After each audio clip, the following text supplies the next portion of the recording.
Bonjour, je suis Noémie Martel, experte locale à Valenciennes Tourisme et Congrès, et je vous invite à découvrir avec moi l'étang du vignoble de Valenciennes. Que vous soyez sur ces rives ou confortablement installé dans un autre lieu, laissez-vous emporter par ce voyage doux et apaisant, idéal en amoureux. Commençons par l'allée piétonnière en direction de la base nautique, celle qui borde la route du chemin de halage. Venez vous asseoir au bord de l'eau pour profiter de l'instant présent, d'un moment de contemplation en duo, et enfin d'une mise en bouche pour prolonger ce moment complice. À votre convenance, choisissez l'un des nombreux pontons avec vue plongeante sur l'étang du vignoble. Sentez! L'eau possède une richesse infinie. Elle nous éblouit de mille façons. On a tous une histoire très personnelle avec elle. Un lien parfois viscéral. L'eau nous émeut à coup sûr, elle nous fascine, nous inquiète, nous réjouit, elle ne laisse personne indifférent. Des 4 éléments, l'eau est celui qui a le plus nourri l'imaginaire. Contemplez cette étendue d'eau. Prenez un moment pour embrasser l'horizon du regard. Regarder l'eau permet de vous sentir en paix, d'être plus satisfait de vos vies et plus tendre avec vos proches. Bienvenue à Valenciennes. Bienvenue sur les berges de l'étang du vignoble. Une ancienne carrière à silex, depuis mise en eau. Plus de 60 hectares d'eau libre, avec une île et des presqu'îles boisées, qui étaient des zones non exploitées de l'ancienne carrière. Cette île devant vous est un espace de quiétude favorable à l'idylle des oiseaux. C'est pour cela qu'on appelle l'île aux oiseaux. L'accès y est interdit afin de ne pas les déranger, mais par l'imagination, nous ferons une exception. Si vous le souhaitez, vous pouvez fermer les yeux. Laissez-moi vous transporter jusqu'au plus proche des oiseaux. Partons en voyage au fil de l'eau. Laissez-vous glisser vers un état de relaxation. Imprégnez-vous de la quiétude des lieux et laissez-vous séduire par le chant de ses occupants. Ma voix vous accompagnera pendant ce voyage métaphorique. Cette île sauvage est habitée par une héronnière, c'est-à-dire une colonie de hérons cendrés. Ici, 6 à 8 couples nichent et élèvent leurs petits. Les nids, plutôt plats, sont le plus souvent installés dans un même arbre. Les couples ne se forment qu'à la période des amours. Le héron chante mal, et ses couleurs ne sont pas attrayantes. Pourtant, il n'est pas en reste quand il s'agit de séduire. Il choisit la parade, perché sur son nid, pousse de grands cris, des cris séduisants, pour qui parle couramment le héron. Genoux pliés, cou tendu, rejeté en arrière, il se balance, puis se penche brusquement en de longues révérences. Sa huppe est déployée, son plumage est ébouriffé, il est superbe d'élégance. Il le sait et il s'en vante. Il fait partie des oiseaux qui révèlent une singulière maîtrise de son corps. Il connaît parfaitement l'art subtil du non-mouvement. Sur le podium de l'immobilité, il occupe sans conteste la première marche. Cet élégant suzerain des eaux lentes pratique à un haut degré de perfection le Tao silencieux des oiseaux. Prenons exemple sur lui.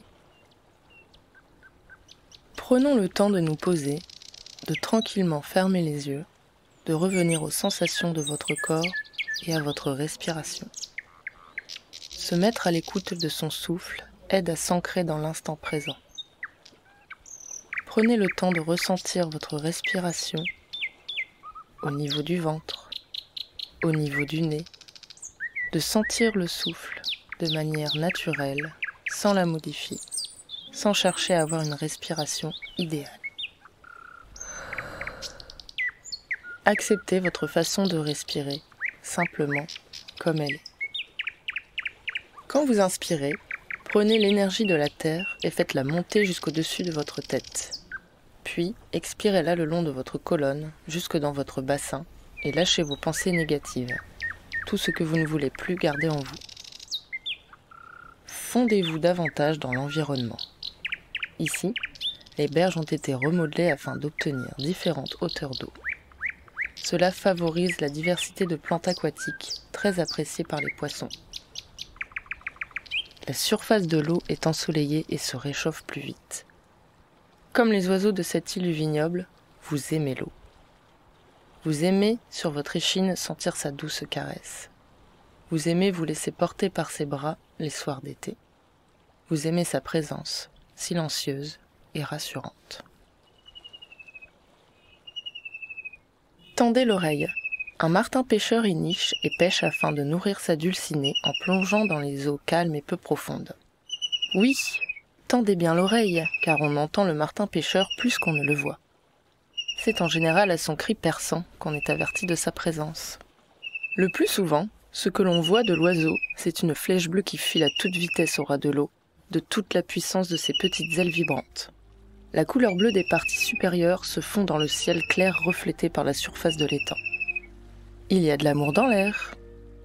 La nidification du couple a débuté par une parade nuptiale, qu'on repère vite par de bruyantes poursuites aériennes.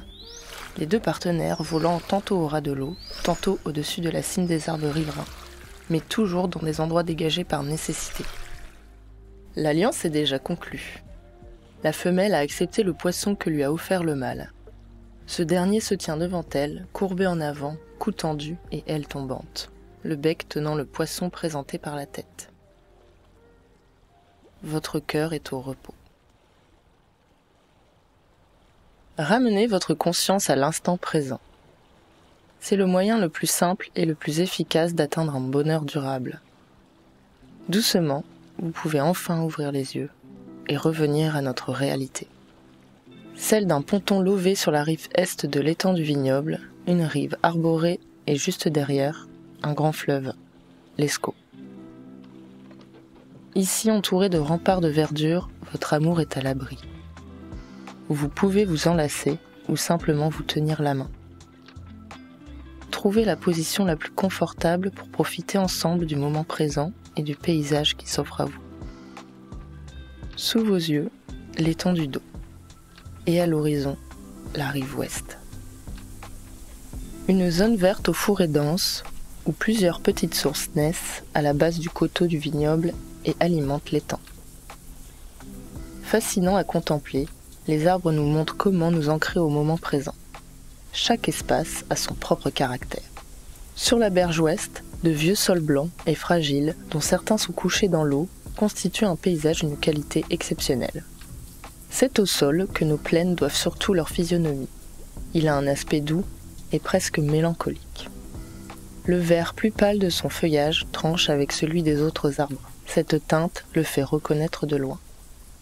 Le roi des saules, c'est le saule blanc aux feuilles argentées.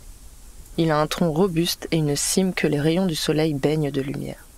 À travers ses rameaux, on y trouve des oiseaux qui jouent. Ce sont ses hôtes de prédilection qui se plaisent à y vivre. Si la hache le respecte, il peut acquérir de grandes dimensions et prendre un aspect imposant. Lové sur le ponton à contempler ces saules et à regarder romantiquement l'eau de l'étang qui stagne sans bruit. Les pensées se succèdent, d'abord distinctes, pour se perdre peu à peu dans le vague de cet horizon vert. C'est un doux repos dont le charme vous pénètre et vous ouvre les cœurs aux doux épanchements. Notre esprit est capable de vagabonder dans le temps, mais pas notre corps. Le corps, lui, est toujours dans le présent. Alors, pour vous ancrer davantage dans ce moment présent, allons simplement prendre exemple sur le sol. Pour s'ancrer dans son corps, s'ancrer dans son souffle. Dans chaque inspiration, dans chaque expiration, s'ancrer dans les sons de chaque instant, dans les sensations physiques à chaque instant. Je vous invite à observer ou imaginer la silhouette d'un sol qui danse. Ses longues branches tombantes, si légères, si flexibles, se balancent dans la brise. Sa souplesse extérieure est en accord avec sa fluidité intérieure. Tout dans le sol est mouvement. De ses racines profondes, parcourant la terre, à la recherche de l'eau, jusqu'à son feuillage argenté qui scintille dans l'air et la lumière. Identifiez-vous à lui. Accordez les battements de vos cœurs au bercement de ses feuilles. vous ressentez une sensation de suspension. Il n'y a plus rien d'impressionnant, mis à part le moment que vous vivez. Le sol vous raconte le plaisir de toujours vivre chaque seconde comme si elle était unique. D'ailleurs, elles le sont vraiment. Jamais encore vous n'avez vécu cet instant, et jamais plus vous ne le revivrez. Vous ne pouvez empêcher qu'il fuit et disparaisse.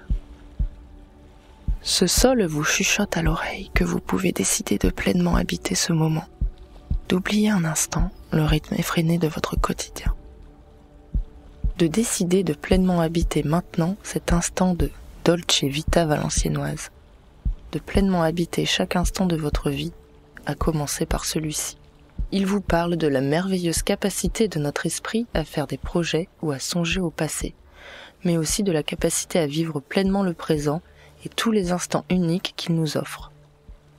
Comme l'écrivait Goethe, alors l'esprit ne regarde ni en avant ni en arrière, le présent seul est notre bonheur. Savourez ce moment, puis peu à peu, prenez le temps de vous dévêtir de l'écorce de l'arbre que vous avez été pour retrouver votre peau, vos vêtements. Prenez le temps de vous sentir de nouveau installé confortablement sur ce ponton. Prenez le temps de revenir à la sensation de vos membres, de votre tête, de vos épaules, de vos bras et de vos mains.